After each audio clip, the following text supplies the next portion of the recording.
Hello guys and welcome back to Now You See It. Today with me I have Molly Tarling, the director of the new film Deception, and I'll be asking her some questions about the upcoming film. So what is the new film about? So our film Deception is based on a rich and powerful business owner. His name is Calvin. He gets caught up with an affair with his new assistant Rebecca. She is in desperate financial issues. She pretty much grabs every opportunity she can to get by in life.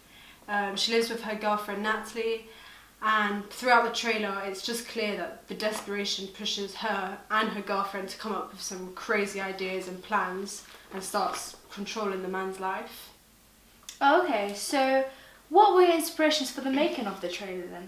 So our main inspiration came from the film Gone Girl, which resembles a very similar storyline to ours.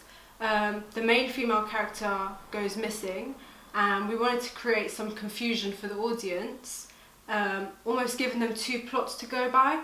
So one of ours would be, we wanted to unveil the idea that Calvin, the businessman, was accountable for her disappearance of his new assistant.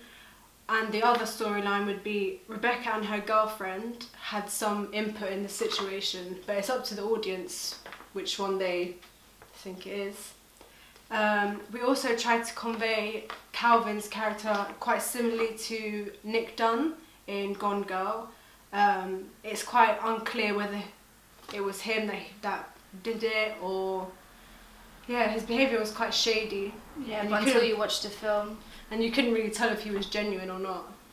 Okay, so where did your ideas actually come for your trailer? Originally we were looking at the trailer Taken. The characters were father and daughter, and in this idea, our first idea, we had a prime minister as the main character, and he had a daughter he didn't really keep in touch with, but he would still provide money for her every month. Until one day he started getting threatening emails, asking for money, and obviously threats. If he didn't pay, he would be in trouble basically. From this idea we realised it would be quite difficult because we would need multiple actors to be bodyguards because it's Prime Minister. We wanted to include fight scenes, which could have been quite unrealistic if the actors weren't good enough. So we didn't really want to fulfill that idea just in case it didn't look up to the full expectations of an action movie.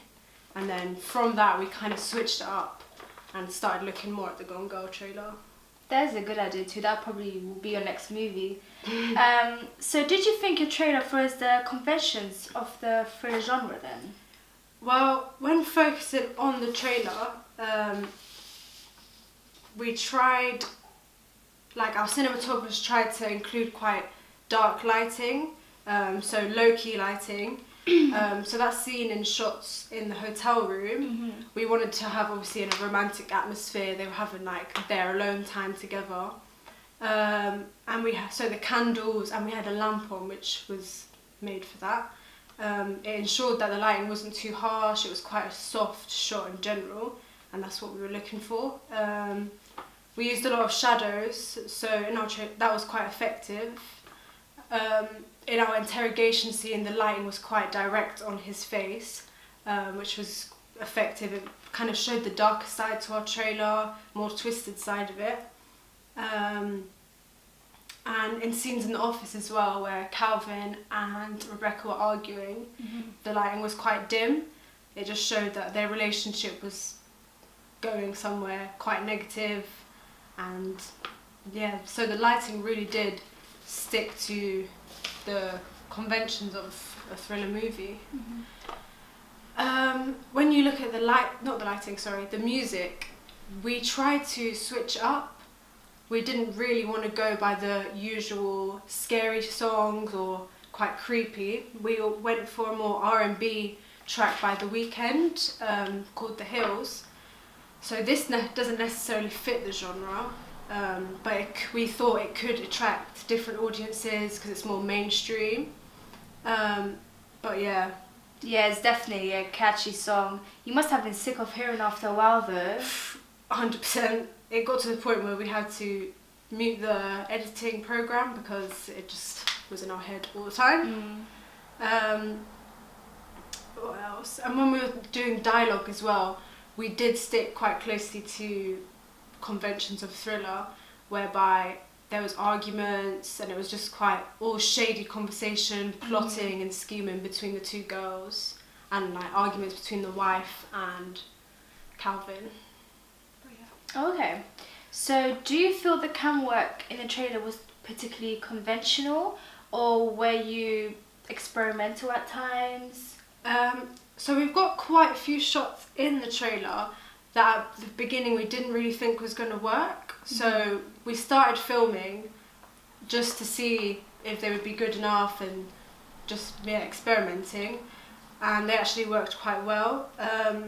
Off the top of my head, the shot in the police van where Calvin and the police officer were in was quite a tight shot. It was quite hard to pull the camera back far enough so we could see both actors.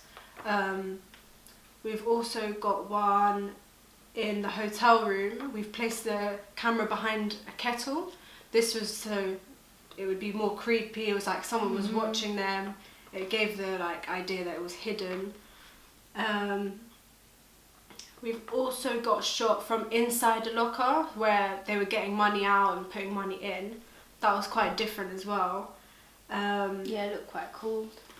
What else? There's one in the hotel room where it's Rebecca's back of Rebecca's legs, and this was just to show the more seductive side of our trailer. So she drops her robe, and obviously we all know what's going to happen. What else? And then we've used quite a few handheld scenes. So in places, so the paparazzi scene, we wanted to have it handheld instead of like on a tripod. So it's more, it kind of builds more impact and it makes you feel like you're with him, you're his character. And it also shows the frustration and like panic he's in, because it's quite messy and it's not perfectly still and filmed, and his face is not completely in the shot. Yeah, that's all I can think about at the moment. So, do you feel the camera work in the trailer was particularly conventional, or were you... Oh, I just asked you the same questions. Sorry. It's alright, no. Go on. So, were there scenes where the shots were quite conventional? Let me think. At the beginning, we have a shot of the London skyline. This, we wanted to... It made it look more professional, and it was quite cinematic because it was London and it looked really nice. Yeah. We got inspiration from a movie called Walk Away from Love, and that was quite similar, where they had, I think it was the New York skyline, and we thought that looked quite good. In terms of editing, we had quite a few fast cuts. So paparazzi scene, we were going back and forth from Calvin and his wife, and then Calvin coming out of his office and being attacked by paparazzi, basically. That definitely built up tension. You could tell something bad was going to happen, and having those two merged together made it more effective than having them played by themselves. And we had quite a few tracking shots of Calvin as well, where he was going from the police van and what else was the other one? And walking into the interrogation room. That kind of it made the audience quite like follow him in and make him feel like they were in his position. And that was quite similar to the Gone Girl trailer. There's a scene where Nick is coming out of his house and there's paparazzi as well. So yeah, that was quite conventional as well. Yeah, so I think we actually got some footage here. Yeah, we've of got some quite of a the few shots.